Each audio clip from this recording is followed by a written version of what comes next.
कि देश के प्रधानमंत्री हैं और उत्तर प्रदेश की जनता की तकलीफ़, उनकी मौत, उनकी बेबसी से इतना डिस्कनेक्ट हैं देश के प्रधानमंत्री कि आज बजाय वो हकीकत का इकरार करते और वो ये कहते कि उत्तर प्रदेश की सरकार और नरेंद्र मोदी की दिल्ली की सरकार कोविड के सेकेंड वेव में देश की जनता को उनकी जान बचाने के लिए हम नाकाम साबित हुए। तालिबान बजाय अपनी नाकामी को कबूल करने के, अपनी फेलियर्स को मानने के, प्रधानमंत्री ने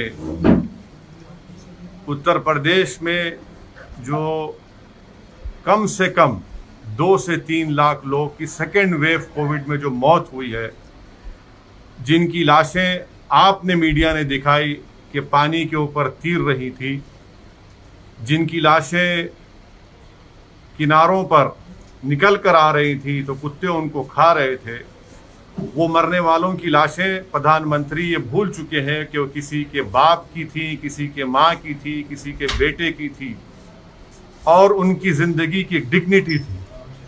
तो बड़े ही अफसोस की बात है कि देश के प्रधानमंत्री ने उस प्रदेश में आकर, जहां से वो वहां के एमपी भी है, वो अपनी नाकामी को, अपने स्टेट के गवर्नमेंट की नाकामी को कबूल करते, उन्होंने लाखों मरने वालों के परिवार के ऊपर नमक उस पर फेंका है।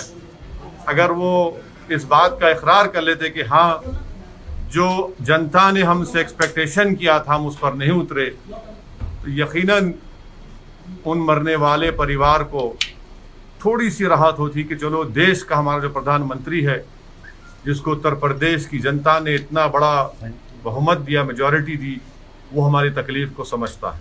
लखनऊ से जो स्टेशन में पकड़े थे लोग, लखनऊ से 2, उनको जमीयत-उल-हिंद ने सपोर्ट किया, लीगल सपोर्ट किया, क्या रिएक्शन है? देखिए, आप और हम इंशाअल्लाह ताला नहीं मालूम कितनी जल्दी कोर्ट उसका फैसला करेगा, मगर अगर कल कोर्ट उनको अपने फैसले में उनको बेगुनाह करार देता है, तो क्या जो मीडिया और जो मीडिया के चैनल पर जाकर लोग बड़ी बड़ी बातें कर रहे हैं, क्या वो माफ़ी चाहेंगे? ऐसे कई केसेस हैं जहां पर इनिशियल स्टेज में तो बड़ा ही रोमांटिसाइज किया जाता है, उसको बड़ा ही बड़ा चढ़ा कर दिखाया जाता है, मगर 8 साल 6 साल के बाद उनको कोर्ट बरी कर देता है तो मीडिया में उसको आधे मिनट का भी नहीं दिखाया जाता। तो हम इंतज़ार करेंगे, देखेंगे कोर्ट में ये कहां तक साबित होगा या नहीं होगा। क्या आप इस कार्रवाई को 2022 के चुनाव से जोड़ के देखते हैं? यूपीए मैं आपको जानता हूं आप कहां से आ रहे हैं। मैं यही बता रहा हूं कि 2022 के असेंबली विधानसभा के चुनाव में योगी आदित्यनाथ की सरकार की गवर्नेंस की नाकामी, कोविड में उत्तर प्रदेश की जनता को यतीम और यसीर बनाकर छोड़ देना और इस बात का उनको एहसास दिला देना कि योगी आदित्यनाथ की सरकार तुम्हारे साथ नहीं खड़ी है और मिसगवर्नेंस इतना है कि जेल में जाकर किसी की हत्या की जाती है। मिसगवर्नेंस इतना है कि रूल ऑफ लॉ के बजाय रूल बाय गन का गवर्नेंस यहां पर चला है। लाखों करोड़ों की तादाद में उत्तर प्रदेश का नौजवान बेरोजगार हो चुका है। किसान परेशान है मोदी सरकार की किसान पॉलिसी के, उसमें आज भी आप देखते हैं कि महीनों हो चुके हैं किसान डटा हुआ है अपनी जगह पर। माइनॉरिटीज के लिए कोई स्कूल का इंतजाम नहीं। यही संबल में बताइए आपने 5 साल 4.5 साल में कोई डिग्री कॉलेज खोला सिवाय MQM के? उत्तर प्रदेश में highest drop out rate school में अगर किसी का है तो मुसलमानों का है। लिटरेसी रेट अगर किसी का कम है तो मुसलमानों का है, और फीमेल में सबसे कम है तो मुस्लिम महिलाओं का है। ग्रेजुएशन में सबसे कम है तो मुसलमान है, पीजी में सबसे कम है तो मुसलमान है। क्या गवर्नेंस आपने किया? तो ये मुद्दे रहेंगे और उत्तर प्रदेश की जनता जो इन लोगों की जानें चली गई कोविड में, जिसकी योगी सरकार उनको ऑक्सीजन मुहैया कर सकी, ना वक्त पर उनको दवाई पहुंचा सकी, ये सब मुद्दे रहे। अभी जैसे प्रधानमंत्री जी ने कहा कि जो धार्मिक यात्राएं उनको बंद कर दें थर्ड वेव के उसमें मद्देनजर, लेकिन यूपी में योगी आदित्यनाथ ने कहा कि नहीं, तो प्रधानमंत्री, अब जब प्रधानमंत्री की बात या तो उत्तर प्रदेश के मुख्यमंत्री सुनेंगे या नहीं सुनेंगे मुझे नहीं मालूम। जब देश के प्रधानमंत्री ये कह रहे हैं तो क्या उनका मुख्यमंत्री सुनेगा? ये तो आपको सवाल उनसे करना चाहिए, आप खामखा मुझसे कर रहे हैं। जी, एक बात उठी है मुरादाबाद से। आप पूछ लीजिए, समाजवादी पार्टी के साथ आपका गठबंधन हो पाएगा या नहीं? बोलिए, सवाल कर लीजिए।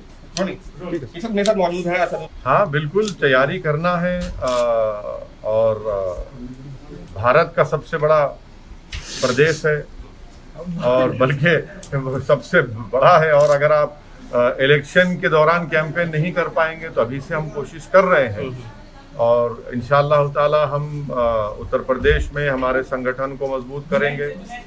पिछले असेंबली चुनाव से बनिस्बत हमारा संगठन 70 डिस्ट्रिक्ट्स में बहुत अच्छा है।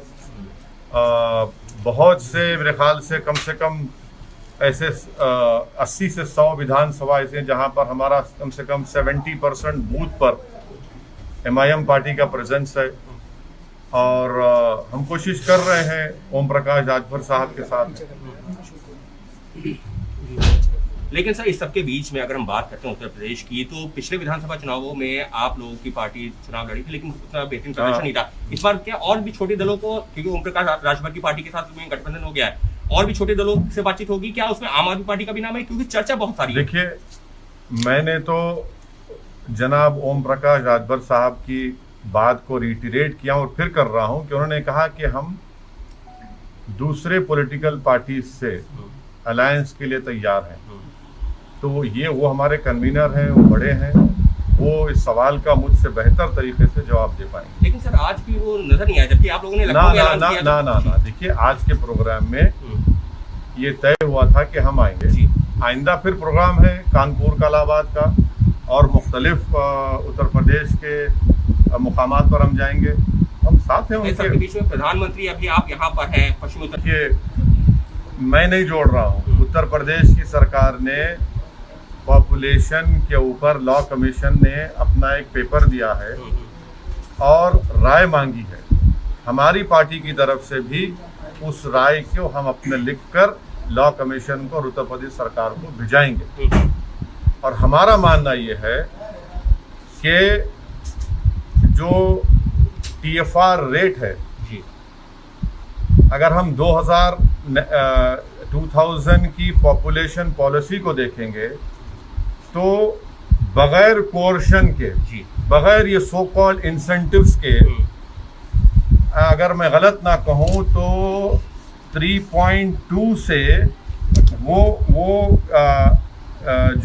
घट करके 2018 में 2.2 पे आ गया। कैसे आया? ठोक दो की पॉलिसी से आया, या फिर अब इंसेंटिव्स, या फिर डराने से आया। दूसरी बात यह है कि मोदी सरकार ने दिसंबर 2020 को सुप्रीम कोर्ट को एफिडेविट लिख कर दिया, जो बीजेपी के बहुत बड़े नेता डाले थे कि 2 चाइल्ड का नॉर्म बना दिया जाए, जिसमें मोदी सरकार ने कहा, मैं अंग्रेजी में पढ़ देता हूँ, international experience show that any coercion to have a certain number of children is counter productive and leads to demographic distortions. जब ये मोदी सरकार नहीं मानने को तैयार है तो ये बात समझ में नहीं आ रही कि 56 इंच के सीने के खिलाफ योगी जा रहा है। क्या एक प्रदेश सेंट्रल, वो भी बीजेपी की दोनों सरकार है, उसके खिलाफ जा रहा है? तीसरी बात यह है कि आर्टिकल 21 के कंप्लीट खिलाफ है यह प्रपोजल। क्यों है? क्योंकि आर्टिकल 21 डिफाइन करता है personal autonomy relating to body. चौथी बात यह है कि ये प्रपोजल पुट्टू स्वामी का, जो सुप्रीम कोर्ट का कॉन्स्टिट्यूशनल बेंच का जजमेंट है, उसके खिलाफ है। छठी बात यह है कि ये जो प्रपोजल है, इससे उत्तर प्रदेश की महिलाओं का बहुत बड़ा नुकसान होगा। क्यों होगा?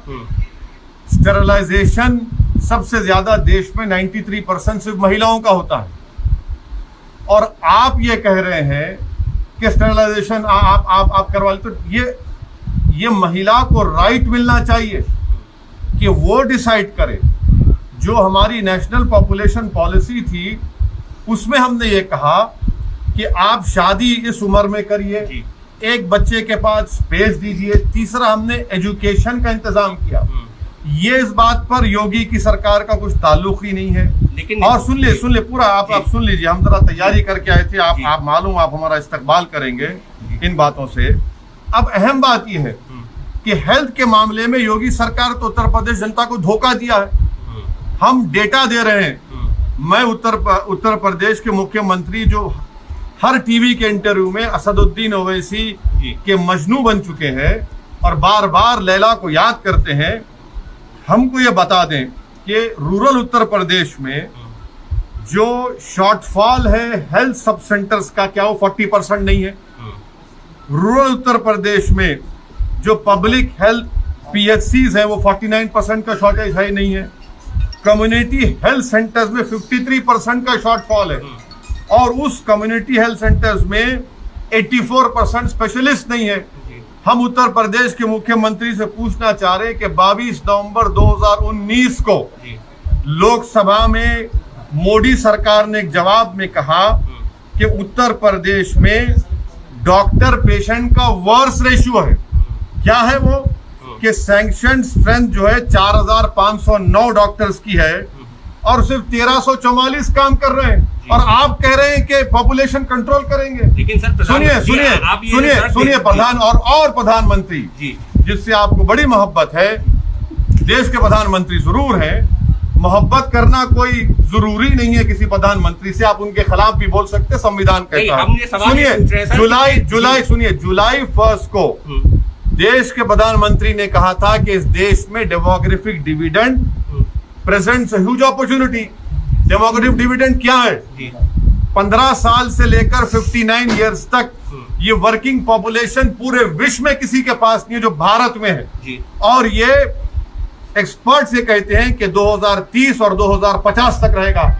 आप पॉपुलेशन कंट्रोल के बजाय पॉपुलेशन को एम्प्लॉयमेंट नहीं देते, पॉपुलेशन को पढ़ाने के लिए स्कूल का इंतजाम नहीं करते, बच्चियों को पढ़ाने का इंतजाम नहीं करते, आप अस्पताल नहीं खोलते, अस्पताल अगर हैं तो डॉक्टर्स नहीं है।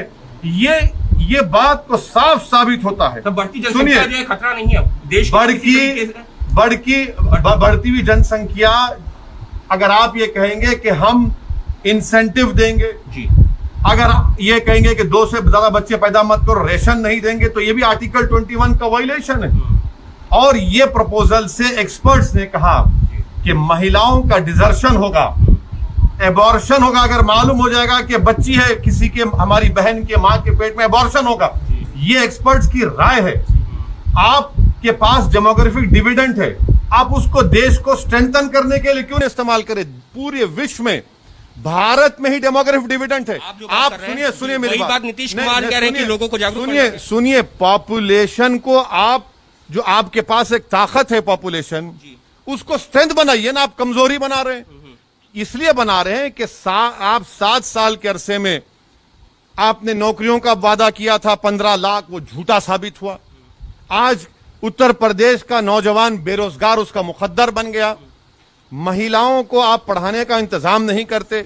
ये चीजें, और एक बात सुनिए आपके इत्मीनान के लिए, भारत का पॉपुलेशन स्टेबलाइज हो जाएगा, ये एक्सपर्ट्स ने कहा है 2030 में। अब आपको किसकी जरूरत है? पॉपुलेशन को स्ट्रेंथन करने की जरूरत है, पॉपुलेशन को रोजगार देने की जरूरत है, महिलाओं के लिए चिकित्सा की जरूरत है, अस्पताल की जरूरत है। ये तो एंटी वुमेन स्टेप है। नीतीश कुमार भी इस बात का जिक्र कर रहे हैं कि अब वो उनसे पूछ लीजिए, वो भी तो उनके अलाई हैं, वो भी तो बिहार के एक सीनियर चीफ मिनिस्टर हैं। अगर वो बात कह रहे हैं तो सुनना चाहिए ना। फिर आप सुप्रीम कोर्ट में क्यों डाले ये रिप्लाई कि हम 2 चाइल्ड नॉर्म के खिलाफ हैं? तो ये इनकी नाकामियों को छुपाने के लिए, उत्तर प्रदेश के नौजवानों की आंखों में धूल झोंकने के लिए उत्तर प्रदेश की महिलाओं को एक और धक्का पहुंचेगा।